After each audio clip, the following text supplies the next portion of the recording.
안녕하세요. 저는 오늘 꽤 오래전에 있었던 일을 이야기하려고 합니다.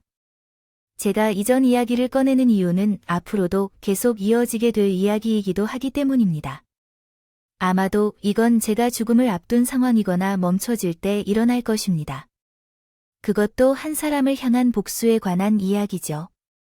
제가 독하다고 생각하시는 분들이 있을 것이라고 생각해요.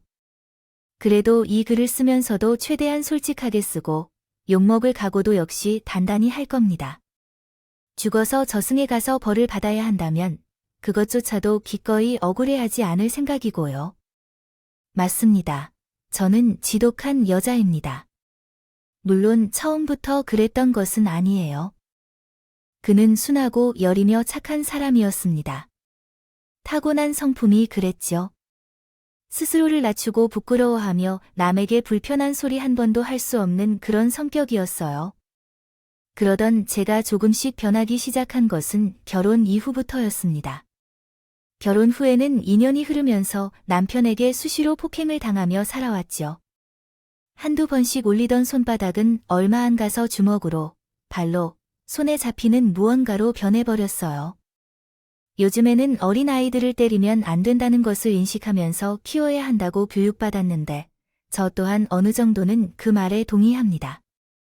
폭력은 중독으로 변하게 되어 어느 순간부터 폭력 행위에 대한 감각이 무뎌지게 됩니다. 폭력을 가하는 사람들은 이 사실을 알기 때문에 더욱 심해지며 자신의 체벌 감정을 발산하고 정당하다고 생각하여 스스로를 합리화합니다. 나는 그럴 리가 없다라고 생각했던 것이 남편이 말한 사실이기에 이해할 수 있습니다. 실제로 내가 잘못했다는 사실을 깨닫기 전에 점점 심해지는 순간이라면 그 순간을 통제하지 못하고 감각 자체가 내 것이 아니라는 느낌, 일탈하는 느낌이 들 수 있습니다. 제가 화가 나면 이렇게 무서운 것 같네요. 나는 이상한 감정이 들었어. 사람으로서의 존재감을 보이고 싶었는데 그 기분을 정말 설명할 수 없었어. 마치 모든 상황을 통제하고 있는 것 같았어. 나도 미쳤는지 답답해서 죽을 것만 같은데 어쩔 수 없었어. 나는 임신했어. 이혼해달라. 여보, 앞으로 그런 일 없을 거야, 라고 정말로 약속해줘. 응?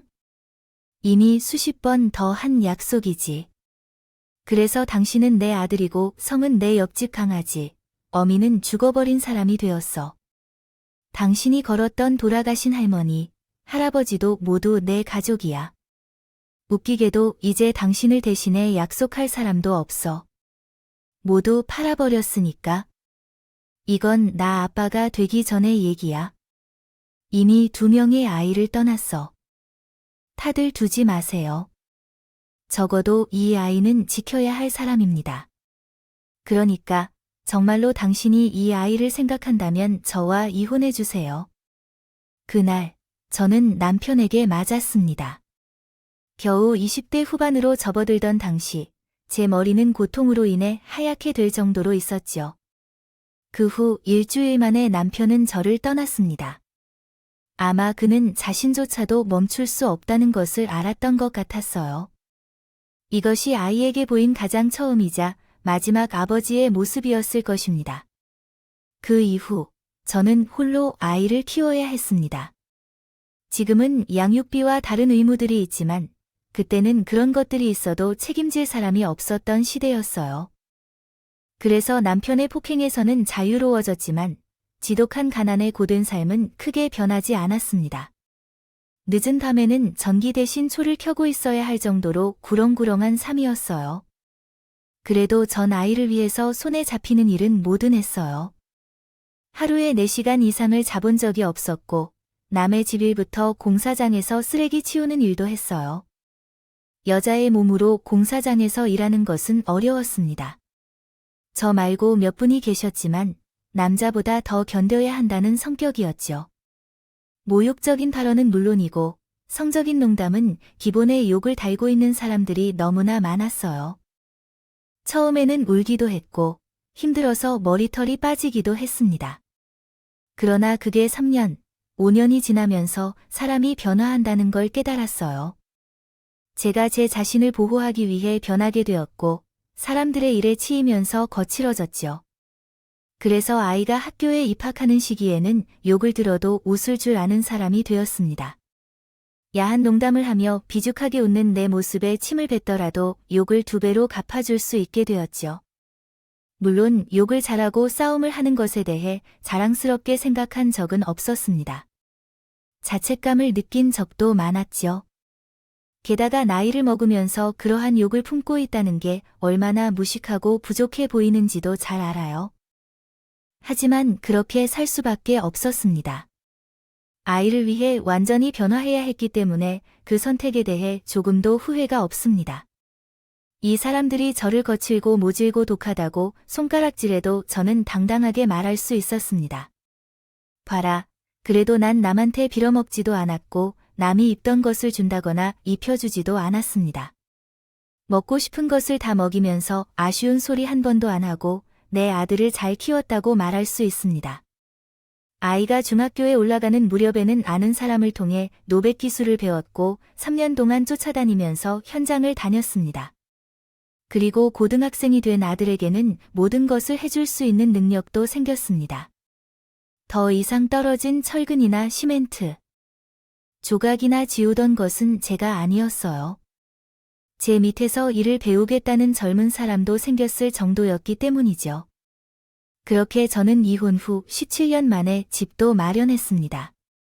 그날 제 아들을 붙잡고 둘이서 울었어요. 이제 너 하고 싶은 거 다 해라. 공부도 원하는 거 하고 너 하고 싶은 거 엄마가 다 해주겠어. 고생 많았어, 우리 아들. 엄마가 고생했지. 난 공부도 잘 못하고. 엄마 미안해. 아니야. 너는 건강하게 자란 것만으로 됐어, 우리 아들. 원하는 거 엄마가 다 이루어 줄게 알았지? 우리 앞으로는 더 행복하게 살자. 응. 솔직히 우리 아들 공부도 그냥 보통 수준이었으며 얼굴도 특별히 잘생긴 편은 아니었지만 그럼에도 불구하고 더없이 착하고 바르고 실제로 착한 아이였습니다. 제가 메이커 짝퉁인지도 모른 채로 시장에서 구입한 옷을 입다가 놀림을 당해도 상관없다며 위로해주는 그러한 애였습니다. 다른 친구가 괴롭힘을 당했을 때 도와줄 줄 아는 성품을 지니고 있었으며 마음이 따뜻한 정도로 감성도 풍부했습니다. 그러므로 제 아들이 원하는 것이라면 무텐나고 들어줬습니다.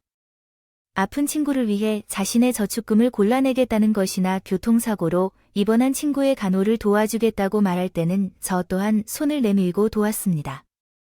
그러나 제가 아들의 부탁을 거부한 날이 찾아왔습니다. 결혼이야.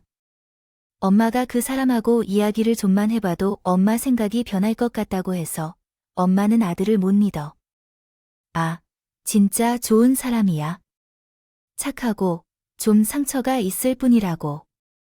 너 아직 30도 안 됐는데. 근데 결혼, 그것도 한 번 다녀온 사람 하자는 거야. 그게 뭐 어때? 연애하다가 깨지는 사람도 있는데. 결혼 생활, 고작 2년 했어. 그 정도면 그냥 헤어질 수준이야. 요즘 시대에는 그런 게 특별한 건 아니야. 그래도 너랑 만난 지 얼마 안 됐다고. 애초에 너무 성급해. 이건 아니야. 반년밖에 안 됐잖아. 날짜도 중요하지만 무엇보다 아이가 생겼다니까. 이제는 아이를 책임질 것이다. 그러면 우리 아빠처럼 행동하게 된다고 생각해. 그러니까 너희 아빠에 대한 얘기는 왜 나오는 거냐? 설령 책임을 안 지더라도 너와 닮은 게 하나도 없는 아이의 엄마이자. 그러니 일단 만나서 알아가봐. 만나서 보면 내가 왜 그렇게 말하는지 이해할 거야. 아이를 그냥 치워버리고 준비도 안 된 상태로 결혼하는 건 안 돼. 충분한 시간을 가져서 서로를 알아가야지. 난 엄마야. 나는 그 여자와의 결혼을 반대하는 이유가 있다. 재혼이란 것도 있지만 더 중요한 건 무언가가 있었어. 아들이 저를 설득하면서 얘기하는 것은 오로지 그 여자의 착한 면과 딱한 면뿐이야. 마음은 있었지만 결혼은 그것보다 더 많은 것을 고려해야 한다는 것을 제가 잘 알았어요. 누군가를 보호하고 지키고 싶다는 동정심으로 시작된 결혼의 분위기를 다른 사람보다 잘 알았습니다. 바로 그것이 제 남편에게 느낀 감정이기 때문이에요. 제 아들이 닮은 것은 남편이 아니라 제가 그랬기 때문입니다. 그래서 더욱 더 나쁜 엄마가 되었어요. 물론 임신한 그 아이를 만날 때는 사랑할 것을 다짐했었지만, 그런데 제 앞에서 눈물을 흘리며 이렇게 말하더군요. 제가 조금 예쁘게 보여줄 수 있나요? 아직 어린 아가씨잖아요. 우리 아들이 100번 잘못하면 100번 사과할 거라고요. 만나지 말라는 것이 아니라 결혼은 신중해야 한다는 거예요. 겨우 6개월 만났는데 덜커가 이를 낳고 책임감도 없이 부모가 되는 것에 반대한다는 겁니다. 제 마음에 안 드시는 걸 알아요. 제가 그렇게 생각할 거고요. 하지만 이 아이를 꼭 낳고 키우고 싶어요. 아이를 낳고 키우는 일이 결코 쉬운 일이 아니라는 것을 누구보다 잘 알아요. 책임감은 있어요. 하지만 책임감으로만 아이를 키울 수는 없어요. 무엇보다도 현실적으로 생각해야 해요. 우리 아들은 지금 직장에서 막차를 잡았고 아가씨는 아직 취업을 준비하고 있다면서요. 요즘 세상에 아이를 낳고 키우는 것은 혼자 힘으로 가능하지 않아요. 지금 상황을 현실적으로 보자는 거예요. 저는 아이를 3번이나 잃었어요. 전 남편이 저를 때려서 불륜을 저질렀어요. 아이를 못 낳게 하겠다고 배를 발로 차고 정말 그랬어요. 하지만 어쩌다시피 제 곁에서 많이 위로해주던 그 분이에요. 힘들 때 많이 지지해주셨어요. 그런 좋은 사람이 제 아이의 아버지가 되길 바라고 있어요. 저는 정말 잘해줄 거예요. 후회하게 하지 않을 거예요. 아이를 위해 노력하고 부지런한 사람이 될 거예요. 눈도 매우 예쁘고 열정적입니다. 제 입에서 나오는 말마다 마음이 아플 정도로요. 울었고요. 마치 제 젊은 시절을 보는 그 아이인 것 같았죠. 닭똥처럼 뚝뚝 떨어지는 눈물을 보고 있자니 제 아들이 왜 그 아이를 선택했는지를 알 것 같더군요. 보고 있는 저도 지켜주고 싶은 마음이 들었으니까 말입니다. 그래서 결국 저는 허락을 했어요. 다만 이미 불러오고 있는 배 때문에 결혼식만 뒤로 미뤘죠. 그리고 둘의 미래를 위해 제가 모은 노후 자금까지 덜어 신혼살림은 물론 아파트 전세 자금까지 마련해줬습니다. 중소기업에 다니는 아들의 월급으로 둘 아니면 셋이 생활할 돈을 마련하는 건 애초에 불가능하다고 판단했으니까요. 엄마, 진짜 고마워. 우리 정말 잘 살게. 진심으로 감사합니다. 앞으로도 잘 부탁드립니다. 제 딸처럼 모실게요. 그냥 둘이 잘 살면 된다. 아들, 이제 가정이 생겼으니 충실하게 해야지. 그래도 우리 엄마 근처에서 결코 떨어지지 않기로 했어요. 맞아요, 어머님. 우리 집 근처에 집 알아보고 있어요. 시댁과 가까우면 좋을 게 없는데 그것이 신혼집이죠. 하지 마세요. 응, 사실은 아들 부부가 저희 집 근처에서 신혼을 준비했습니다. 조금 더 먼 곳으로 가도 괜찮다고 했지만 고집 부리다가 그렇게 됐죠. 그 후 시간이 흐르며 예쁜 손녀가 태어났고 저는 산후조리원을 비까지 내주었습니다. 수백만 원이 들어가는 큰 돈이었지만 하나도 아깝지 않았어요. 아들이 태어난 후에는 더 열심히 살기 시작했어요. 얼굴을 보기 어려울 만큼 회사 업무에 열심히 몰두했습니다. 그런데 아이를 낳은 후 온순했던 며느리가 조금씩 변하기 시작했어요. 산후 우울증이라고 했죠. 또한 엄마가 일에 가야 하지만 이미 약속이 잡혀 있는 상황에 아이와 함께 작업자들과 함께 가면 안 될까라는 생각을 했어요.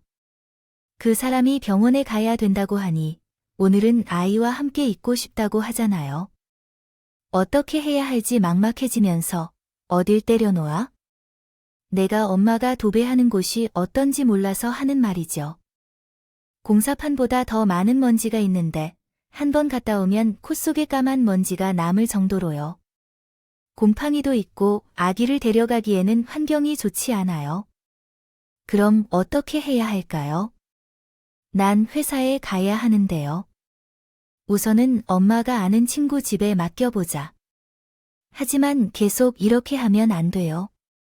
걔는 아무것도 안 하는 사람이고 집에서만 쉽니다. 아픈 사람이니까 우리는 좀 더 배려해줘야 해요. 응, 배려해야 하는데 왜 안 했을까요? 누구보다도 그 아픔을 잘 알기에 더 잘해줘야 했죠. 며느리로서 나는 정말 좋은 시어머니라고 당당하게 말할 수 있는 정도로요. 모르지만 적어도 나는 시어머니 같은 존재인 것들은 아무것도 하지 않았어요. 그 흔한 전화 한 통도 약속 없이 방문하는 것도 명절이라고 불린다 해도 하지 않았죠. 단지 그 아이가 원하는 것을 최대한 들어주고 가지고 싶은 것이 있을 때 사줬습니다. 부모님께서 일찍 돌아가신 아이를 내 딸로 생각하고 그렇게 포용하려고 노력했고요.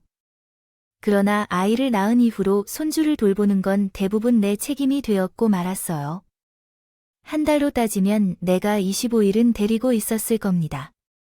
일이 있는 날에는 친구에게 돈까지 주면서 아이를 맡겼죠. 그런데 문제는 그것만이 아니었습니다. 아, 짜증나.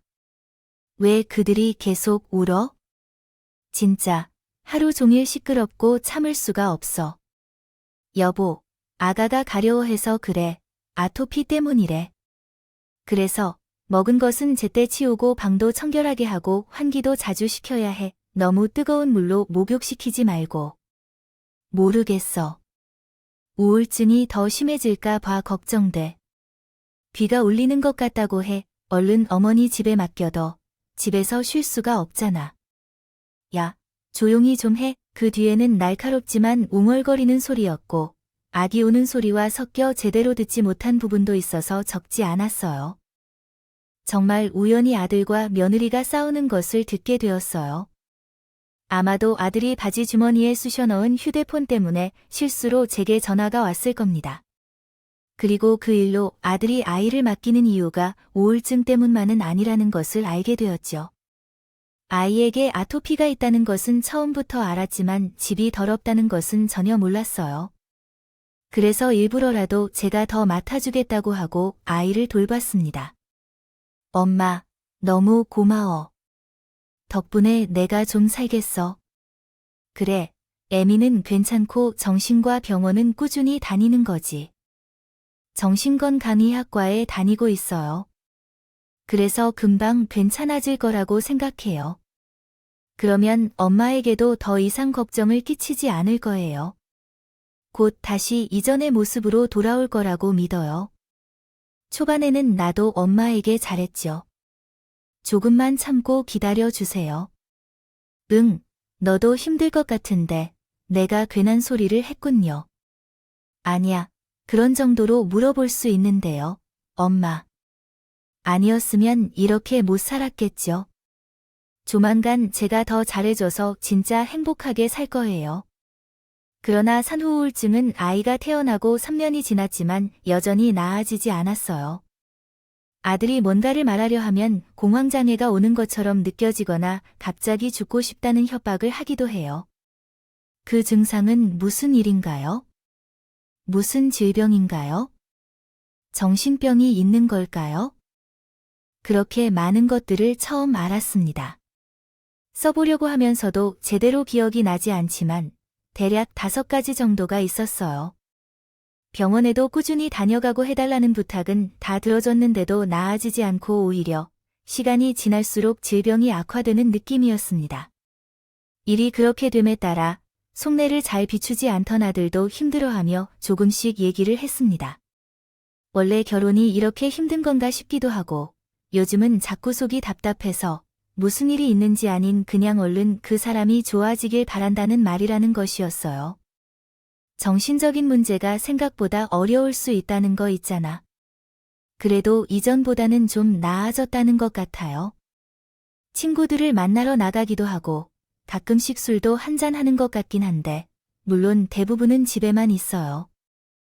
운동을 좀 해보라고 말하고 싶기도 하고 엄마한테 힘들면 말해. 내가 도울 테니까 알았지? 고마워, 엄마. 혹시 그런 말이야. 둘 사이에 문제가 있는 건 아니니? 요즘 너 얼굴도 그렇고. 아니야, 정말 나한테 잘해. 그래, 근데 너 살이 너무 빠진 거 아니야? 아, 이거 다이어트 중이지. 나는 운동하거든 저녁에. 그래서 계속 저녁에 전화가 안 되는 거구나? 그렇지. 바빠서 그래. 집에 들어오면 씻고 애도 좀 보고 하니까. 알았어, 엄마. 걱정 마세요. 가끔 내가 시간이 날 때 전화해 줄게요. 응, 엄마. 고마워. 그 일이 있었고 몇 달 후에 그때도 여느 때와 크게 다르지 않았습니다. 아들이 며느리의 병원 방문과 지방 출장 때문에 갑자기 아이를 맡기게 되었고 저는 아이를 데리고 병원에 갔다가 날씨가 좋아서 공원을 한 바퀴 돌았어요.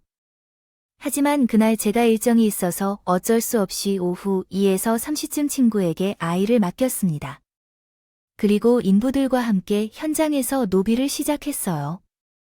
꽤 넓은 평수이기도 하고 가게의 천장이 아치형이라 시간이 더 많이 걸렸습니다. 단련된 인부 2명이 함께 있는데도 식사도 못한 채로 자정이 가까워질 무렵에 마무리를 겨우 했으니까요. 제 밑에서 일하는 직원들을 챙겨야 했기에 저희는 일단 목욕탕에 들렸다가 바로 식사를 하러 갔지요. 그런데 그 늦은 시간에 문을 여는 곳은 대부분 밥집 겸 술집이었습니다. 자리에 앉아서 줄인 배를 채우고 있을 때 뒤에 시끄럽게 떠들던 여자들의 목소리가 들렸지요. 넌 진짜 결혼은 잘했어. 전 남편은 아직도 너 찾아와 또 괴롭히지 않고 거의 주기적으로 찾아오지. 주말에 근데 난 거의 그 시간에는 안 나가잖아. 절대로 마주칠 수가 없지, 그렇습니다. 차라리 이사를 갈까? 그럼 애를 누가 봐줄 거야 너희? 시어머니가 볼 테니 걱정 마. 그래서 가까운 곳으로 이사를 하는 거라 전화로도 그렇게 자랑하더니 야 부럽다. 난 돈을 부탁했더니 손주를 부르는 일은 절대 안 해. 그러면서 매번 저출산이다 뭐다 그런 말만 하셔. 하나 더 낳았으면 좋겠다. 너희 시어머니 하는 거에 반해 반만이라도 해주셨으면 더 좋았을 텐데. 그래서 그런 것 때문에 이사를 못 가는 거야? 반찬도 만들어 달라고 하면 되지. 진짜 너란 대단한 사람이다. 어렵진 않아. 하지만 명색상 시어머니라면 뭐 정말. 딸과 매우 비슷한 무언가. 이젠 완전히 움직이기 어려운데 이번에 차 한 대만 구입해달라고 부탁해볼까? 그게 가능할까? 알토는 잘한다고 느껴졌다는 소문을 들었는데 정말 놀라워. 그렇지? 우리 시어머니한테 조금 힘들다고 하면 다 알아듣겠지. 공황장애나 우울증, 무기력증 등으로 힘들다는 척만 해도 된다던데 그 집 식구들 자체가 정말 속을 쉽게 믿는군. 그래서 유치원에 다닐 때까지는 계속 이런 방식으로 살아야겠지. 미치겠다. 너 진짜 놀라운데 대단해. 남자 옷을 입고 있어도 둘째로 쳐도 시댁까지 가야 하나 봐. 그래서 너도 얼굴만 보고 만나지 말고 남자는 성격이 중요해. 어차피 나이가 들면 주름 생기고 배 나올 테니까. 똑같은 그런데 너는 꼭 남자의 얼굴만 따지는 경향이 있더라. 그런 너는 얼굴만 빼고는 다 보지 않니? 웃기지. 뭐 그런 여자가 있는 줄은 몰랐는데 계산하러 나갔을 때 그 여자의 얼굴을 보고 나는 급히 몸을 돌렸어. 옷을 입은 것보다 벗고 있는 모습이 더 많이 드러난 차림을 한 여자는 바로 제 며느리였어. 그녀는 짙은 화장을 하고 앞머리가 있는 가발까지 거꾸로 쓰고 있는 상태였고 목소리마저도 달랐어. 평소에 내와 대화할 때는 항상 바람 빠진 풍선처럼 늘어진 목소리였기 때문에 그런 사람이라고 상상할 수가 없었어. 친구를 만나고 술이 몇 잔 들어가서 나온 허세인 줄 알았습니다. 그러나 그 목소리와 그 옷차림까지 생각해보니 계속 이상한 느낌이 들더군요. 그 이후로 저는 며느리에 대한 불신이 생겼습니다. 그래서 자꾸만 머릿속에서 이리저리 의심을 해서 며느리가 일주일에 한 번씩 다니는 병원까지 따라가기로 결심했습니다. 그러나 그 병원 대신 백화점으로 향하는 것을 봤죠. 그리고 즉시 전화해서 걸었는데 며느리는 병원에 있다고 말하고 전화를 끊었습니다. 그렇게 알게 된 거였습니다. 제 며느리가 거짓말을 잘하는 사람이었다는 것을요. 당신이 말하려는 내용을 좀 더 명확하게 이해하기 위해 몇 가지 요소를 고려합니다. 이 문장은 비교적 길고 복잡한 구조를 가지고 있습니다. 원칙적으로 한 문장에는 하나의 주제만 다루는 것이 좋습니다. 문장의 각 부분이 명확하게 이어지도록 구성하는 것이 좋습니다. 제가 작성한 새로운 문장은 다음과 같습니다. 처음에는 오해일 수도 있다 싶어서 병원에 가는 날마다 뒤를 밟고 우연히 마주친 며느리 주변을 돌아다니다가 전 남편이라는 사람과 마주쳤어요. 7일째 된 날에 며느리가 병원에 가지 않았다는 건 놀라웠고 2해 전에 아드님의 신혼집에 갔던 일도 기억하시나요? 그때 여러 번 경찰에 신고한 적도 있잖아요. 기억이 나지 않나요? 그 사람은 사실 신혼집을 찾고 가전제품을 사러 다닐 때 우연히 마주친 사람이었습니다. 그 사람은 며느리가 처음 결혼했을 때 폭행을 가해 유산시킨 장본인이기도 했죠. 그래서 그런 인물을 마주쳤을 때 저는 필사적으로 며느리를 보호했습니다. 며느리가 울며 소리를 지르며 주저앉을 때 제가 멱살을 잡고 쫓아냈고요. 그 이후로는 한 번도 마주치지 않았었는데 그날 딱 마주친 것이었죠. 그러나 그 남자는 일로 인해 바쁘다며 제게 전화번호만 남기고 사라졌습니다.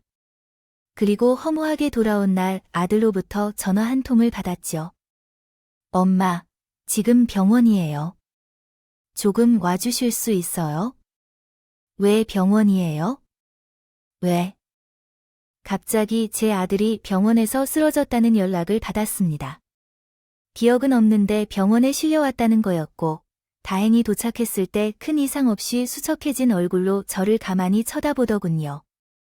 의사 선생님에게 만나러 가겠다고 약 영양도 챙겨 먹고 조금만 지켜보라고 했는데 영양실조로 몸을 망치고 밥도 안 먹고 다녔다며 과잉으로 나오라고 했습니다.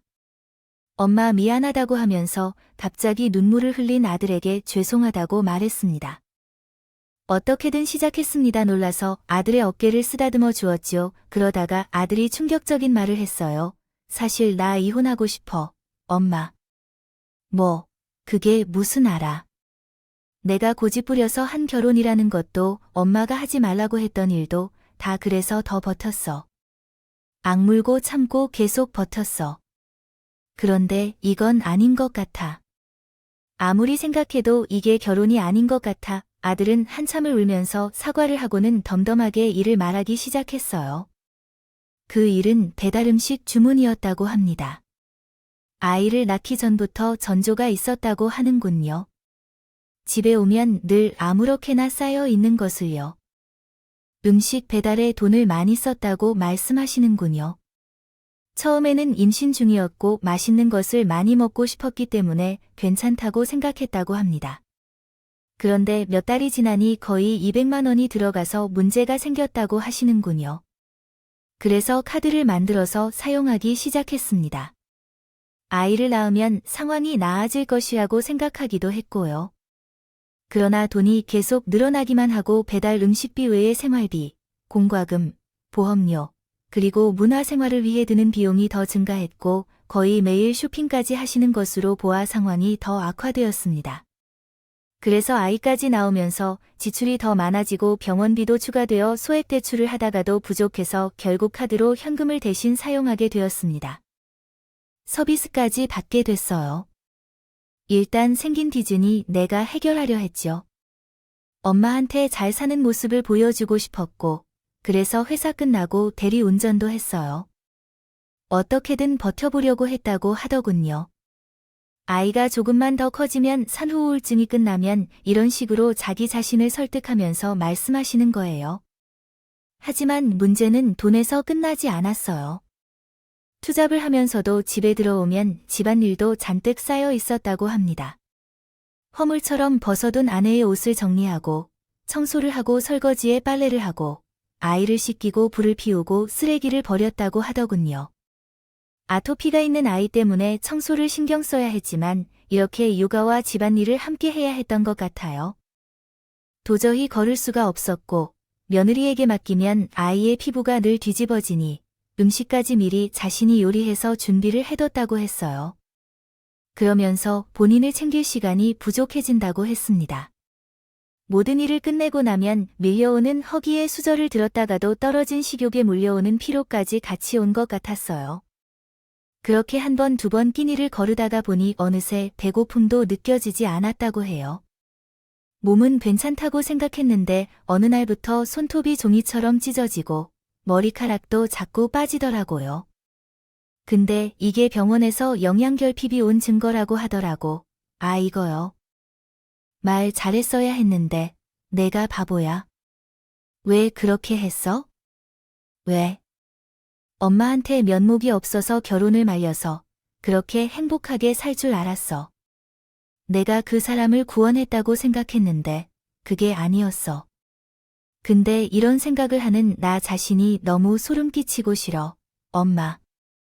그 사람은 그냥 마음이 아픈 거예요. 내가 너무 이기적이고 못된 사람 같고 딸에 대해서도 너무 미안하고 진짜 이상한 것 같아. 이혼을 하고 싶다고 해도 커다란 죄책감을 안고 있는 아들을 보니 마음이 아팠어. 아마 정말로 헤어져야겠지만요. 평생 자신의 잘못으로 온전히 돌릴 여린 아이라는 것을 깨달았어요. 그래서 저는 며느리의 전 남편에게 연락을 취했습니다. 항상 바쁜 것 같았던 그에게 시간을 조정해주는데 한참이 걸렸지만 결국 마주하게 됐어요. 그의 마른 몸과 퀭한 눈은 제 아들과 닮은 듯했어요.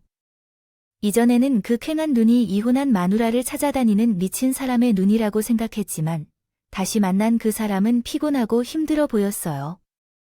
시간을 내주셔서 감사합니다. 그 여자, 본색을 아신 것 같아요. 그쪽 분이 며느리라는 게 천연색인가 봐요. 그 여자는 제게 어떤 말을 했는지 언급하지 않아도 알아요. 도박으로 인해 자신의 소유를 뺏겼다고 했죠. 아니에요. 그게 아니에요. 아, 그렇구나. 여자를 미치게 만들어 결혼을 파탄시킨 지독한 사람. 비슷한데 가정폭력을 일으켜 아이를 유산하게 했다는 소문을 들었어요. 남자는 기가 차게 헛웃음을 흘렸어요. 진짜 발전했어요. 그 거짓말은 진짜. 그 여자는 미처 낳은 아이를 버린 어떤 짓이든 하지 못할 것이라. 우리 둘 사이에는 2명의 아이가 있고 저는 혼자서 그들을 돌보고 있기 때문에 계속해서 시간이 부족했던 겁니다. 그쪽 아드님 바로 직전에 결혼하려던 남자를 막아주셨어요. 다행히도 저를 믿어줬기 때문에요. 충격적이었어요. 이혼 후에 바로 다른 남자를 만나 결혼을 시도했지만 실패했고 곧바로 만난 분이 제 아들이었다고 하네요. 본인도 너무 빨리 결혼해서 어쩔 수 없었다고 했고 또 자신이 내내 쫓아다닌 이유는 자신이 키우는 2아이 중 하나가 자신의 진정한 자식이 아니라고 했습니다. 더불어 양육비도 계속해서 미뤄뒀다고 하네요. 무조건 도망치세요. 그 여자는 사람을 잡습니다. 제가 원래 이렇게 안 살았어요. 괜찮은 직장 다니고 연봉도 좋았는데 그때 아내도 일하고 있었어요. 부지런히 둘이서 살면 괜찮을 것 같았고 결혼했습니다. 하지만 결혼 후 갑자기 일을 그만두고 본성을 드러냈어요. 그는 천성이 게으른 사람이었고 먹고 자는 게 전부였어요. 그는 손이 더럽히고 자도 밥도 다 해야 할 일이 없는 그런 여자였습니다. 남편은 거의 절규를 했습니다. 그런데 첫째 아이가 아프기 시작하면서 모든 것이 무너지기 시작했다고 했습니다.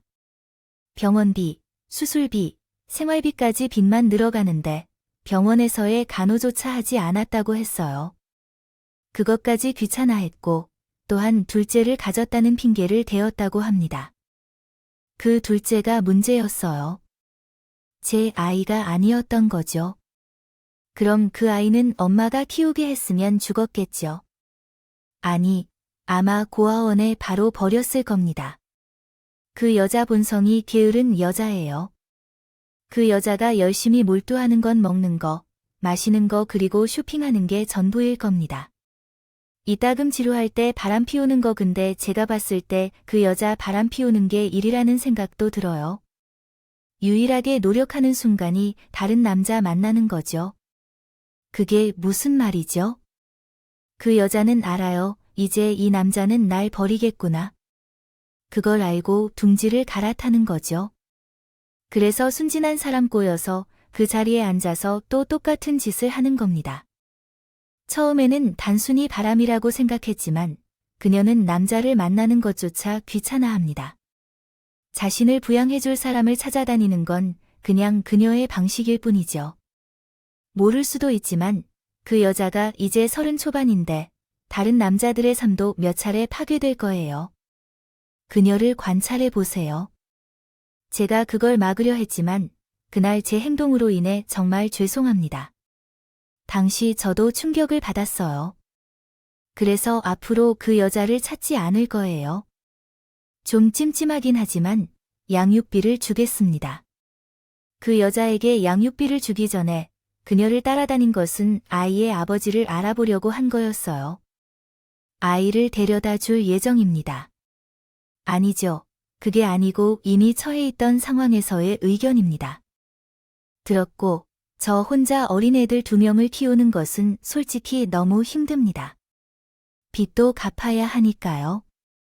그래도 견디다 보니 이제 유치원에 다니기도 하는 시기라서요. 근데 친부는 알아야 나중에 아플 때 대비라도 할 수 있겠죠.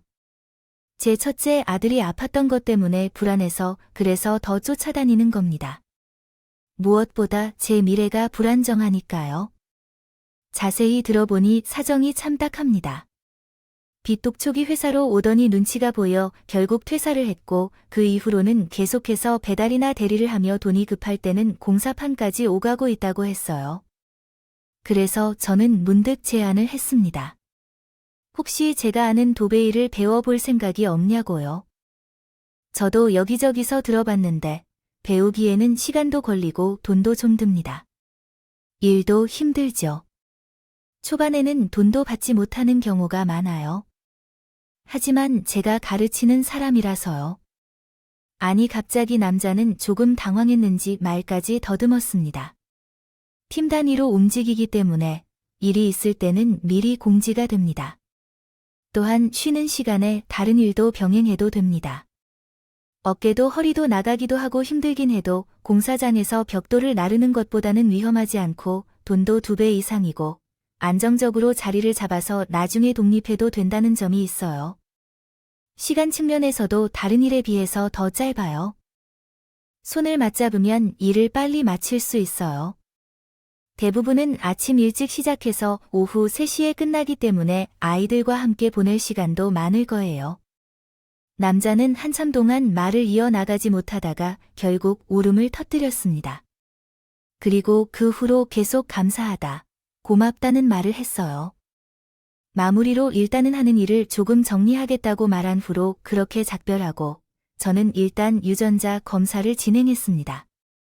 혹시나 했지만 손녀는 제 아들의 아이가 아닌 것 같았어요. 아마도 이전에 만난 남자의 아이인 것 같아요. 어떻게 해야 할지 망설이다가 결국 아들에게 결과를 밝혔습니다. 보여줬습니다. 그러자 아들은 서러운 눈물을 한참이나 흘리다가 말했어요. 엄마, 이혼할 거야. 근데, 박수, 무슨 말인지 알 것 같아. 엄마도 찬성이야. 미안해, 엄마. 뭐가 자꾸 미안해. 내가 안 키운다고 했으면 내가 키울 아이였어. 괜찮아. 애가 무슨 잘못이 있어서 그런 애한테 보낼 수가 있겠어? 난 그렇게 못해. 혼인 무효 소송까지도 할 수 있어. 근데 그렇게 되면 괜찮아. 이혼을 해도 내 아들이 뭐가 달라지는 것도 아니고. 엄마, 다 괜찮아요. 결국에 우리 아들은 며느리와 이혼했어요.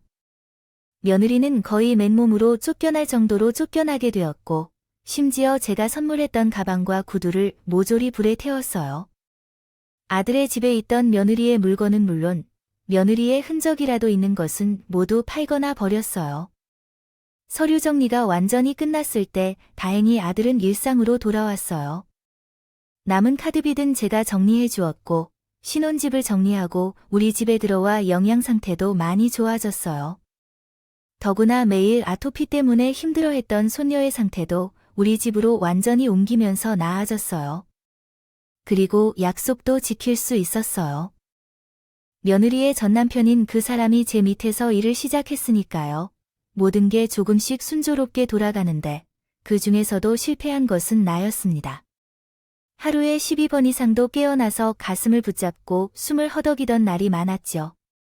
아마 아들도 비슷한 상황에 처했을 것입니다.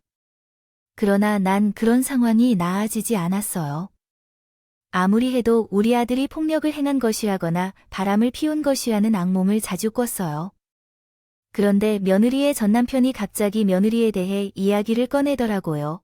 그 여자가 또 결혼을 준비한다는 것을 알았을 때 정말 화가 났습니다. 왜 이렇게 불행한 아이들을 더 만들고 싶어서 안달이 났는지 모르겠어요. 저출산 문제에 대해 이야기할 때 똑똑한 사람들은 책임감 때문이라도 아이를 많이 낳지 않으려고 합니다. 하지만 머리에 아무것도 들지 않은 여자들은 그런 이유로 책임을 지지도 못할 것을 엄청나게 저지르는 것 같아요. 맞죠? 어쩌면요. 그런데 자네는 이런 말을 어디서 듣는 거야? 신혼집을 찾아낸 걸 우연이라고 생각했는데 실제로 우리 사촌 형이 심부름 센터를 운영하고 있거든. 제 아이의 아빠가 누구인지 계속 조사하고 있어서 웃기게도 소식이 자꾸 들리더라고요. 그렇다고 결혼을 반복하는 건 정말 미친 짓이에요. 건강하고 자존심을 가진 여자인데 왜 그렇게 행동하죠? 순진한 남자들은 대부분 속았어요. 그 소문을 듣고 나는 밤잠을 설쳤죠.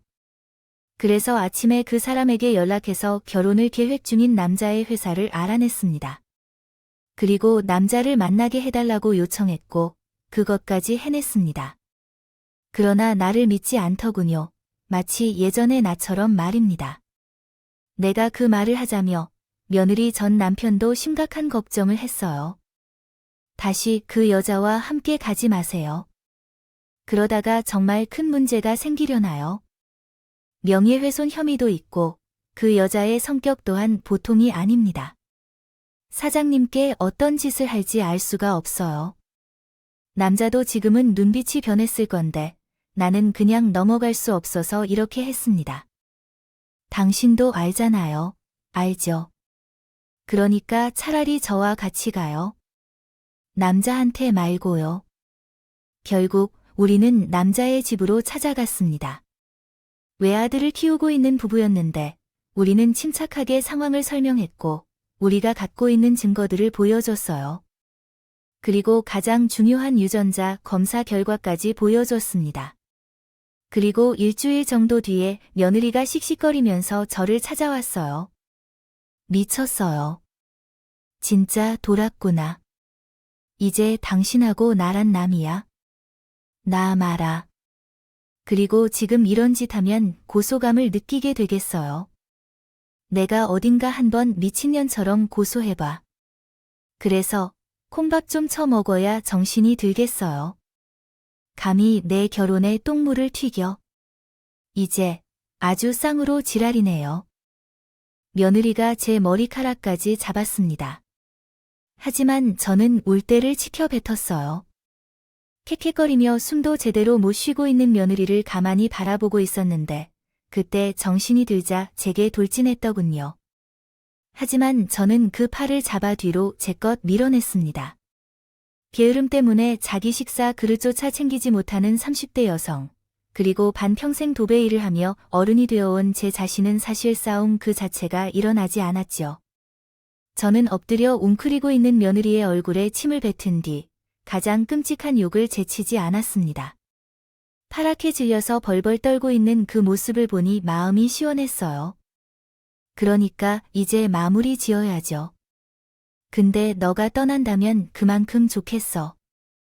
내가 딱 한마디만 할게. 나 시간은 많아. 돈도 많고 어디 한번 가보자. 내 인생 남은 시간 다 걸고 너는 내가 끝까지 쫓아다닐 테니까. 이건 협박이야. 협박이야. 내가 기혼이 곧 내 아들 서류에 흠집냈을 때의 정도 각오나는 했어야지. 게을러 터져서 한 번 남자 호구 잡아 평생 그렇게 살 생각이었지. 근데 앞으로는 너는 아주 열심히 일해야 될 거야. 왜 내가 너를 그렇게 만들 거야? 고소하라면 못할 줄 알아. 너 폭행으로 내가 먼저 칠 거야. 그래, 그렇게 하나씩 시작해보자. 너 사람 잘못 건드렸어. 그건 알고 있어. 그리고 하나 더 말해줄게. 한 살 한 살 먹으면 알게 되겠지만 앞으로는 쉽게 누구도 만날 수 없을 거야. 언제까지 내 머리 위에 관뚜껑이 닫히는 그날까지. 근데 넌 내가 죽어도 그렇게 못 살걸. 그때 너도 늙고 취해질 테니까. 악을 쓰면서 아이처럼 발길질을 하던 며느리를 뒤로 하고 멋지게 나왔어요. 그리고 그날은 정말 푹 찼어요. 아들이 병원에 있다는 소식을 듣고 나서 처음으로 제대로 잠들었어요. 그 흔한 꿈도 꾸지 않고 깊게 잠들 수 있었죠. 물론 아들에게는 이런 말을 하진 않았어요. 복수든 뭐든 아들의 마음에 그 여자가 있으니까요. 한 줌이라도 남아있는 것을 원치 않았기 때문에 말입니다. 그리고 그 뒤에도 저는 계속해서 그 여자가 취직하는 것을 방해했어요.